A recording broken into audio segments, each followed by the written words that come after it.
For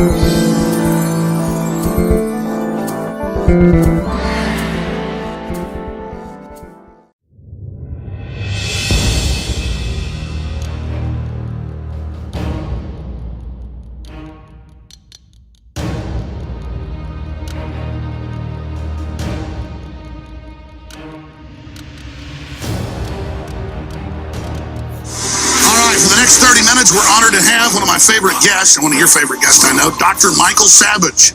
He's the media icon in the conservative and Americana movement. He holds a master's degree in medical botany and a second in medical anthropology. Additionally, he earned his PhD from the University of California at Berkeley in epidemiology and nutrition sciences. He is the author of 25 books, including 4 New York Times bestsellers. I think it's more than that now. He earned the coveted Freedom of Speech Award from Talkers Magazine 2007.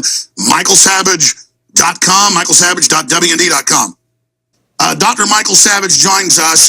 Thank you so much for coming on with us, Doc. I kind of set the table there. Where do you want to go first?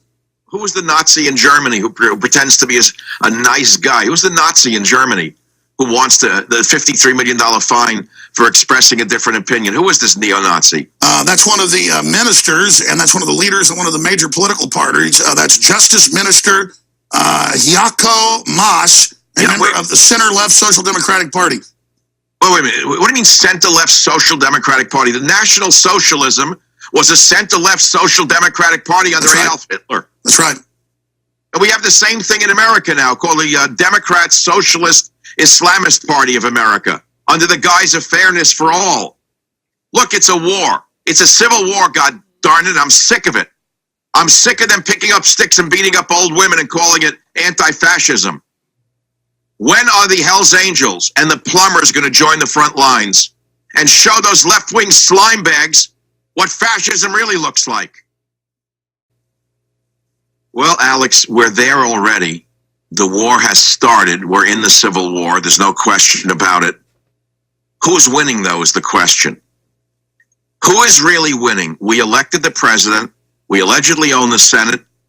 We have the House, and we're getting nothing done. No tax cuts, not a brick laid for the wall. What's been done? Because they're obstructionists, as you well know. So I don't want to just keep going back to Trump's war, the book, Trump's war, the book. Well, the real war has started, but first we have to look at the enemies within. The Paul Ryans, I will not defend Donald Trump no matter what, right? What more do we need to know other than the enemy within is the enemy within? So what do we do about it? Well, for one, we stop playing nice with Paul Ryan, and we stop playing nice with Mitch the Gobbler McConnell. We understand that the left wing of the Republican Party has never gone away. The left wing of the Republican Party, in fact, is impeding Donald Trump at every turn. The left wing of the Republican Party is the Democrat Party, is the Socialist Party, USA. It's all one. As long as they get what they want, they don't care about social issues. They don't care about cultural issues. They don't care about borders, language, or culture. All they care about is feathering their own nests and feathering the military-industrial complex with another endless war. When I was 18, I read Karl Marx in its entirety, in an English translation, of course. And one of the things that struck me was one of his chief targets, Karl Marx, one of his chief targets was the family. It was the family. He said the family is a bourgeois institution that stands in the way of progress, and it must be eliminated at all costs. Now enter all the social policies of the last 30 or 40 years. You'll see every last one of them aims at mother and father and child. Every policy of the left is aimed at the middle class as we know it. You'll notice that Hillary Clinton started changing her pitch in the last 4 months to middle class. Remember Bernie Sanders got the message, middle class, but they were anti-middle. Yeah, it sounds like someone on the Trump team who we won't talk about, who wears little doilies now after the splaying shot there in the Oval Office on the sofa with the legs behind it. But let's put that aside because that was just a comedic moment of insanity. Let's talk about the healthcare thing, because the first thing Castro did after becoming a communist, you remember when he took, people don't know this, that when he took power in Cuba, he said he's not a communist. He would not bring in communism. People don't remember that. I had a friend who actually went over to Cuba and got stuck there during the revolution. Bruce, I'll never forget him. But he said in the beginning, it was wonderful. It seemed like liberation. Then he started killing his cohorts, and then he announced he is a communist. The next thing he did is he gave the Cuban peasants, what? Health care. But where does Castro go for his health care when he needed it while he was still living? He flew in a doctor from Miami. He didn't use a Cuban doctor. The Cuban doctors are for the peasants. Now, let's look at our health care. This stupid Obamacare now became Trump care. They're not really repealing it. Savage came up with a solution, which is in Trump's war, and I discussed it on my radio show yesterday. Everybody should get the book. Alex, listen, this is so commonsensical, no one's picked up on it. It makes so much sense that people are ignoring it. Savage says put high-risk individuals in high-risk insurance pools. If you're a driver, you pay higher rates if you had accidents. If you go, that's what I'm saying. So why shouldn't it apply to Trump care? High-risk individuals, high-risk pools. You have multiple sex partners every week. You go in a high-risk pool. You shouldn't pay the same as a grandmother. You smoke 3 packs of cigarettes a day, you go in a high-risk pool. Crazy. Why is this not being picked up? I hope after your show, the headline is Savage says high-risk pools for high-risk individuals to save Trump care. We will. That's the headline. I've sent it, by the way, I've sent it to Donald Trump via some internal, route. Well, isn't that socialism? Some animals are more equal than others. Isn't that what Orwell told us about? Some animals are more equal than others, Alec. We're not equal to the liberals because they're, it's 4 legs good, 2 legs bad. We walk on 2 legs, they walk on 4, and they're superior to us because they have 4 legs, Alex. George Orwell wrote it. I loved Orwell because he was a socialist in the 30s when it was very popular, until he found out what socialists were actually doing to their people. He saw Hitler, he saw Stalin, he saw the totalitarian. What I loved about a very obscure statement of Orwell was, if a man comes to plant the bomb in your mother's house, plant one in his mother's house first. So I 100% support Donald Trump firing drones at these throwbacks. Good idea. I'm so tired of hearing about collateral damage. How about the collateral damage here in America from political correctness? We've had one piece of collateral damage after another. Do I have to go back to the incident in Orlando where all the gays were slaughtered? We've forgotten that because it's an inconvenient truth. San Bernardino, the 2 Muslims killed their co-workers. Inconvenient truth, the collateral damage. There's only one way to win a war, Alex. It's horrible. It's terrible. War is horrible. It's called kill them. They're never going to see it your way. And the collateral damage, unfortunately, is part of warfare. Yeah, well, we can't talk about their women and children without sounding like we're mean. Unfortunately, they don't care too much about our women and children. You mean the suicide bomber kids? Well, no, ISIS doesn't care much about women and children. Exactly. They're not fanatical Muslims. They kill moderate Muslims, women and children. They turn Yazidi girls 8 years old into sex slaves. I didn't hear Hillary, the great woman supporter, say one word while the girls were crying out for help. Not one word from that lying witch. And we're moving forward. What do we do, Dr. Savage? Well, let's take it issue by issue. Right now, the issue in the news is what? It's health care. Okay, big issue. And the ship has come to a stall. The engines have stopped. People don't know what to do. The costs are through the ceiling.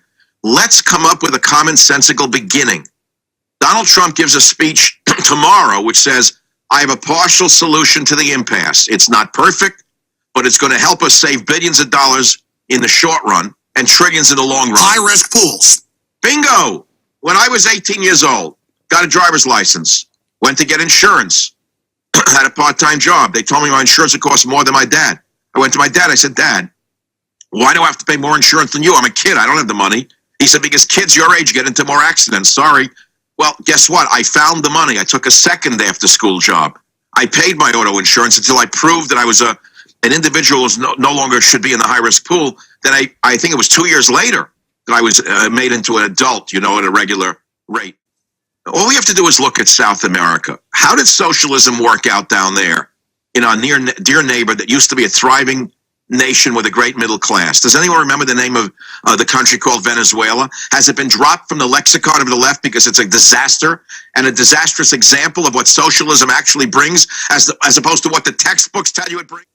Can you imagine they're killing animals in the zoo because there's no food? And that's socialism in action. Forget what Robert Reich, the midget from Berkeley, says, or what the seltzer man from Brooklyn, Bernie Sanders, says. These are hardcore fanatical midgets. The reality is seen in that nation where they're starving to death. That's socialism. The idiots out there who don't know this know nothing. They're the useful idiots of our time. Why? Take a look at the mobs you just showed on your own screen. They're scared. They're vulnerable. They're desperate. Who do they turn to? Who do they turn to? Right, the corrupt bums. The corrupt bums in Congress will throw them a piece of bread. When you have a starving population, they're a malleable population. They'll do anything you want. Isn't that true? Yes, sir. All right, well, there you go. They're starving them into submission. It's a cult of nihilism, which is of destruction. You could call it Satanism if you want to put it into the religious context. It's a worship of evil and darkness. It's the dark side. So it is a battle, Alex, in a metaphorical sense, between lightness and darkness.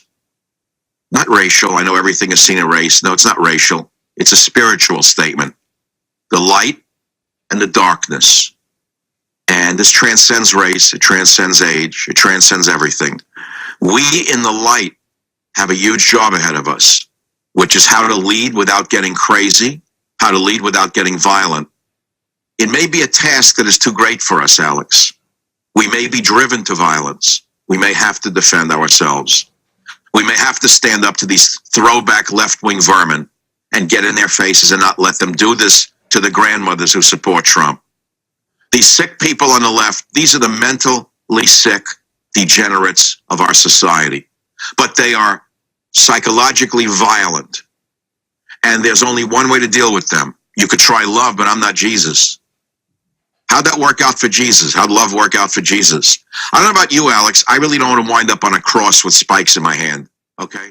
Alec Baldwin is a failed actor. He has not been in a hit in how many years? So he's reverting to what? A crappy little television show, Saturday Night Dead?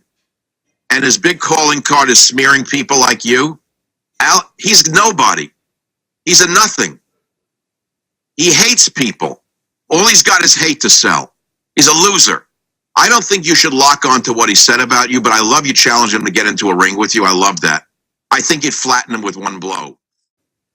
I said that the progressives would align with the Islamists to destroy the West. And of course, that's what's happening. And the Democrat Socialist Islamist Party is what they have become. How can you explain people of Jewish heritage in the Democrat Party so enamored of Islam? Can you explain that to me? Why is Schumer so obsessed with making certain that more Islamists... I think it's flirting with suicide. I think it's nihilistic. What you said, it's cuckolding. Well, liberalism is a mental disorder, that we understand, but there's something else to this picture. I don't know that it's purely suicidal. It may be something else. Voting blocks. I know in San Francisco. It's a war, Alex, and we're losing it. Unfortunately, the West is losing. Trump is our only hope right now. And I'm not sure he's going to win without a popular movement to support him. And here's what I want to say to all those people who stabbed him for 9 months during the campaign, then suddenly became his supporters after he won. There was suddenly big Trump supporters. 2 minutes later, now they're stabbing him in the back again. Okay, it is either you're for him or you're against him. How's that? And let me explain why. Even if we only get 10 or 20% of what he promised, that's 10 or 20% more than 110 or 120% more than we would have had with the she witch had she had won. First Amendment. He's not taking away freedom of speech. He's not taking away talk radio. She said she would do the fairness doctrine and eliminate me on the radio and others in the media like you. You'd be gone. The internet would be gone. They said that was the goal. Okay, so we have the First Amendment under Trump. Guns are not being seized. They would have been seized under Hillary. The border is 44% down just in 50 days, the illegals. Well, what I'm saying is we have the First and Second Amendments. Why are these people stabbing Trump in the back? I'm not talking about the progressives. No, his own people. The Republicans. I'm talking about the fake conservatives in the media, Alex. I'm banned on Fox News. I'm banned in Britain. So what does that tell us about Rupert Murdoch's politics? What is Moloch really doing here? Simple motto, borders, language, culture. Without that, there is no nation, period. Hillary, Democrats want to dissolve the borders. Isn't that what they wanted, open borders? Isn't that what the snake Obama did? Yes. No borders. Oh, language? Oh, English is just another language. It's not the language of the land. Culture? You have no culture. The third world has superior culture. You Americans are culturalists. You have no class. Screw them all. Borders, language, culture, that's what defines America and every nation on earth. Every nation on earth is defined by a border the same way a human cell or an animal cell is defined by a cell membrane. How many times do you have to say the same thing? God knows that even a plant cell has a cell wall. Without a cell wall, there's no differential between the cells in a plant. Same with nations. Same with people. Don't you love this, Alex? I was thinking about this in my sleep. The liberals want to dissolve borders, meaning they want to dissolve the national identity. We should have no self-respect for our nation, but we should have total self-esteem if we're a junkie or a sexual deviant. The sicker you are in America, you're supposed to have self-esteem no matter what you do. Right? Self-esteem, if you're a drug addict, why should you have self-esteem? You're a loser. Okay, what do you mean self-esteem if you're a drug addict? You have no self-esteem, you're a nobody. They want to get rid of excellence, they want to get rid of competition. Well, that's affirmative action, which is a way to dissolve excellence. But let's not go into that little topic for now. Borders, language, culture. That's the essence of a national identity. If you want an individual to have individual pride in his achievements or her achievements, you should have the same for a nation. This is a great, exceptional nation. And that's what we're supposed to have under Donald Trump. National pride. America first. And that is why the left is going berserk. Because they thought they had it done. It was over. They owned every country on earth with rare exception. They almost had it all. They almost had all the marbles. They almost had America. They thought it was a lock. They thought she was going to win. The only thing to knock down would have been old Russia. We'll go into that at another time, why they hate Russia so much. There are many more elements to this than meet the eye. But once they had America, who was left? Israel? Nothing. A fly on the wall. A nationalist nation, Jewish identity. Can get rid of that one easily. Russia would have been a little harder, but they would have gotten rid of that too. One world, new world order. Here we go. The USSR is back. Only now it's the USS of A run by a bunch of degenerate child molesters in Brussels. That we almost lost it, Alex. And that's why the illegitimate, perverted left is going insane. If you've seen the people who make the most noise at these riots, the anti-Trump riots, they're usually radical, lesbian feminists. Sorry to say it the way it is. Have you noticed that or not? Am I allowed to say that, or is that going to cause some damage? You can say whatever you want here. It's the First Amendment. Have you seen that they're mostly insane women? Never mind lesbianism. I'm talking about the most extreme form. I dislike a lot of people, and I dislike a lot of behavior. Exactly. So let's talk about it. And I dislike a lot of lifestyles. Yes, I do. No, I don't like everybody. I don't like everybody. You can quote me on that. They could put it on Saturday Night Live. No, I don't like everybody. Why? They behind the scenes, they love everybody? No, they don't. Okay. Human beings discriminate by nature, by the way. We all know that. See, fortunately for me, I'm a cultural anthropologist prior to becoming a doctorate in epidemiology and nutrition. I've lived in the third world, and something I discovered in every village I ever went to in the third world and lived there was every human being has built-in prejudices. Even in their own village, they have judgment of other people. It's basic tribalism. It's basically what restaurant's better than another.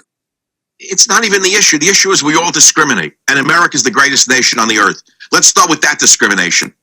Our nation is the greatest nation on earth. I love America. I am an immigrant's son. I don't want to live in any other nation. I don't want this nation to start looking like the third world that it is becoming in so many parts of America. If you flood in tens of millions of illegal aliens, what is it going to look like? Why are they not looking to make themselves be like Americans, speak like Americans, act like Americans? Why do they glorify the hellhole they came from? Why do they wave their stupid, ugly flags at our sporting events? I don't want to see Mexican flags at a sporting event. You know, if you waved an American flag at a Mexican sporting event, you'd be killed. You realize that, of course, I'm sure. So, no, we have to create some new laws here to defend our nationalism and start putting people in jail. The protesters, don't get me started on Berkeley right across the bay. It's my alma mater. It's where I earned my doctorate. And Robert Reich goes on TV and says, the Trump people attacked. Well, he's a sick midget. We know that. He's a mental midget. He's a tenured loser. What does he make, $150,000, $200,000 a year for espousing boiled over Marxism to the poor children? Does he have one student a year? But let's put him aside. He's nobody. He never made it anywhere. You know, after government, what do they have left? Zero. He's not the issue. I have my problems with the no police action in Berkeley. There's no mayor in Berkeley. There's no leadership in Berkeley. The police stood on the side. All the capons that they put in police uniforms over there, Well, what's the gun in the club for? To beat up the protesters or to protect them? Anyway, again, Berkeley is just a fly on the wall. It's nothing. Trump's war is my fight. It's my battle. It's my last document in his battle for America. I'm not doing any more political books, Alex.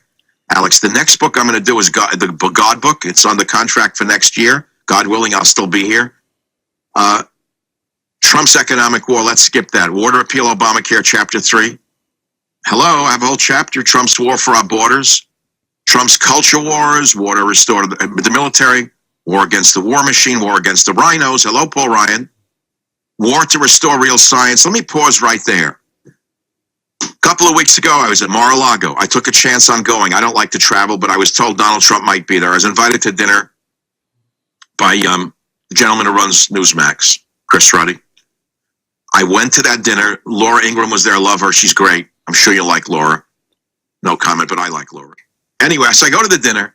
I didn't know if Donald would be there. No one knows. He's president. Well, he walks in, Secret Service. I get up from the table, and my host says, don't get up. Don't approach the president. I said, hey, I'm an immigrant son. I didn't get where I am by listening to anyone. Be quiet. I go up to Donald Trump. I shake his hand. I say, Mr. President, I'm so happy that you are our president. Michael Savage puts his arm around me. He says, I wouldn't be president without this guy. Now, look, That's I awesome. love Donald Trump. I thanked him for saying that. It meant, Alex, I got to tell you something. I needed that. I loved it. And we talked for a few minutes. He came over to the table, met my family. He says, you guys are invited to dinner in the White House. He's a little too busy for me to follow up on it. Not that important. What's important is what happened later on. I sent the message to his aides that I'd like an opportunity to speak with him for a few minutes on fake science, fake medicine. I said, you know what fake news is, Mr. President? I said, let me speak with you a few minutes about fake science, how we could save billions of dollars. About an hour later, message comes back, the president would love to see you. Sit down. Melania, who is not only the greatest first lady since Jackie Kennedy. Super gorgeous, super smart. She's great. Oh, she speaks four languages. How can these loser left-wing fanatics put this woman down? She's not only elegant, she's got a great soul and a great mind. Listen to this.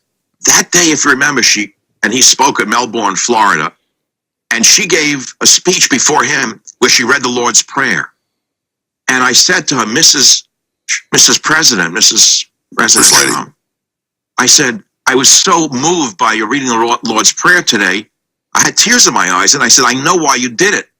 I think you did it because you came from a communist country where God was dead. God was not allowed to be mentioned. And you wanted to say that with us, God is back. And she smiled and nodded. And then she got up and left, and Mr. Trump said to me, no one knew what she was going to say. It was purely spontaneous. Wasn't it beautiful? And I'm telling you, she was given zero credit for that by the, quote, feminists in the media. What I learned from the Israelis is it's wonderful to believe in God. It's nice to have a Bible in one hand and an Uzi in the other. Exactly. Because the Jews learned that just having a Bible and a tallis got them an oven. All they got was an oven job for that one. You know, God can only do so much. God helps those who help themselves. Thank you. And then have God within you in your battle. God can't fight for you. I think he's parted all the Red Seas that he can possibly part. I think God's tired. Well, the truth is he had me over. It was allegedly a talk about fake science. I'm going to tell him about how he's got to put someone into the CDC and NIH who are real scientists rather than politicians. But I didn't do that.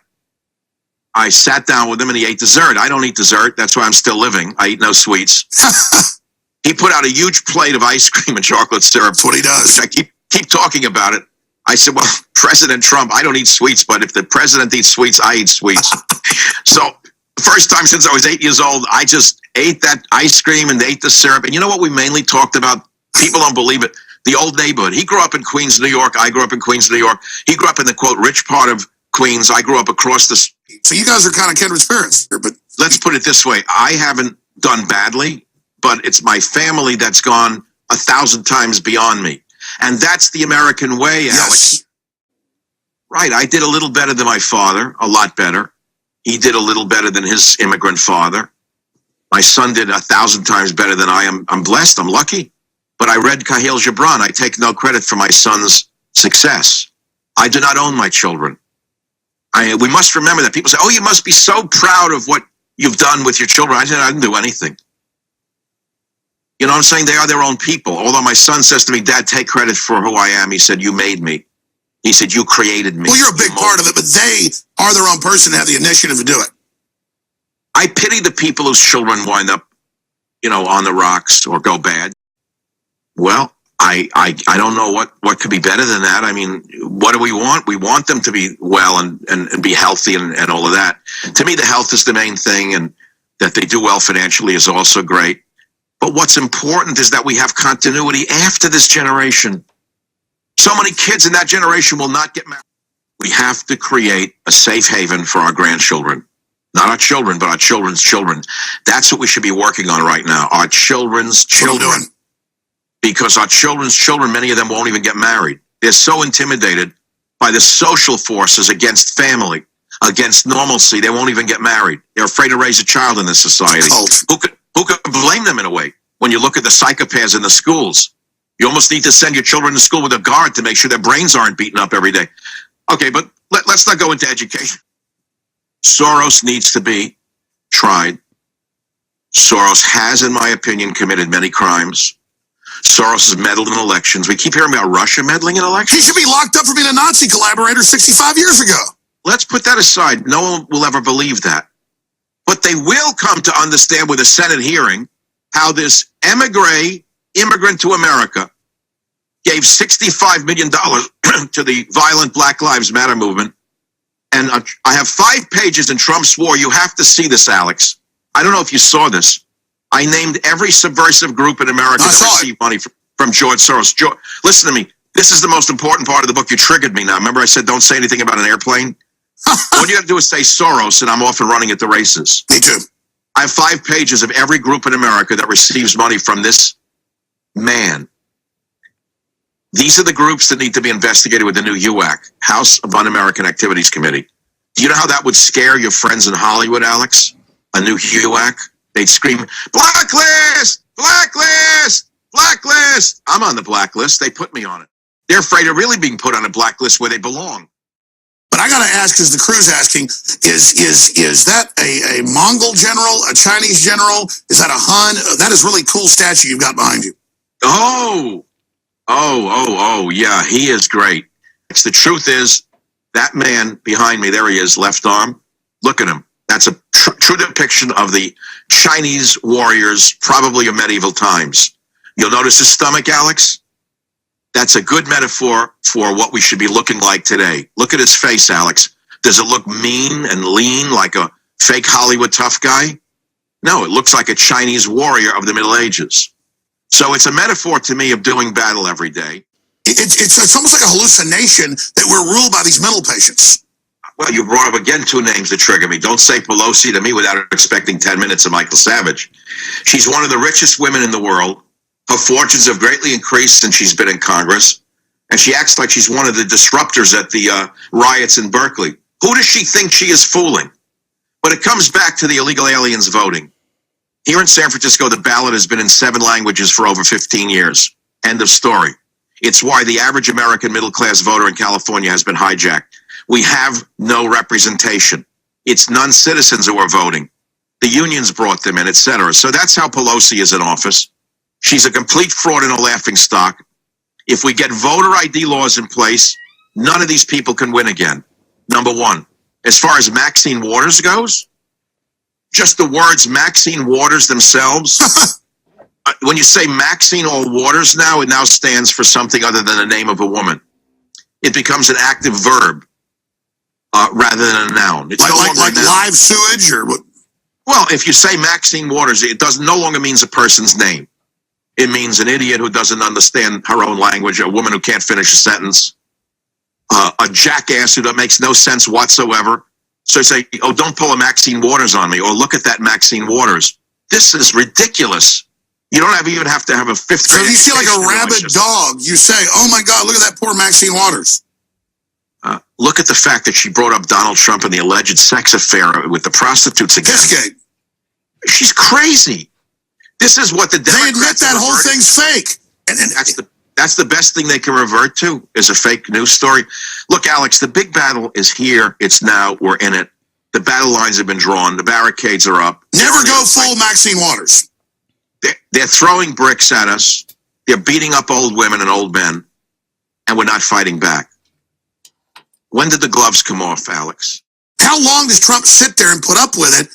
Because quite frankly, I don't know what to do. I don't know what to do. Oh, I have many answers. I'm not throwing my hands up.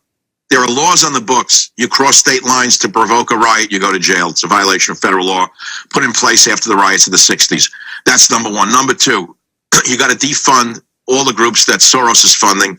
You got to put in voter ID laws in every state of the union, because we have a new man in the Justice Department who can do it. So why they try to stop him. Voter ID laws will save us. End funding of sanctuary cities.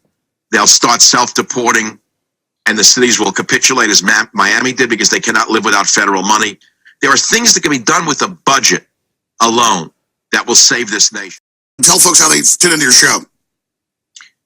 Well, it's on big radio stations, but streaming-wise, it's the number one talk radio streaming show in America. I hate to boast, but I will, because if I don't, who will? According to TalkStream Live, my show has a 25 share of all people listening to talk radio at any time on their iPhones or devices. Rush Limbaugh has a 13.7 share at the last analysis. I'm not knocking on, just saying it's an enormous audience that's not reflected. But Alex, I am subject to advertising boycotts and have been for the last. You want to talk about blacklists? The ad agencies that control radio. I know. There are three. Believe me. 5 of them control all the ads. They've put me on a blacklist for 22 years. No, they're trying to keep what's popular from getting to the people. And it's crazy how ratings sometimes don't even count. Well, I've talked to a big antitrust lawyer about them. They don't know what's coming, Alex. Stay tuned. Within the next year, you may see a revolution in radio when Michael Savage brings the antitrust actions against the agencies that have boycotted. Please, I want to join with you, because I've been through the same stuff. Alex, I've had dinners with the biggest antitrust attorney in America. He happens to be a lifetime Democrat, but he hates monopolies. He despises the big guy crushing the little guy. Stay tuned. The game may just change in the courts. We may take them on where they live the strongest. Awesome. Trump's war. Thank you, Michael Savage, for the time. Thank you, Alex. Love it. Bye now. Thank you. Michael Savage, of course, hosts his own top radio show every day. Best-selling author of the new book, Trump's War. Writes for WorldNetDaily.com as well. MichaelSavage.com is his site. I'm Alex Jones with INFOWARS.com.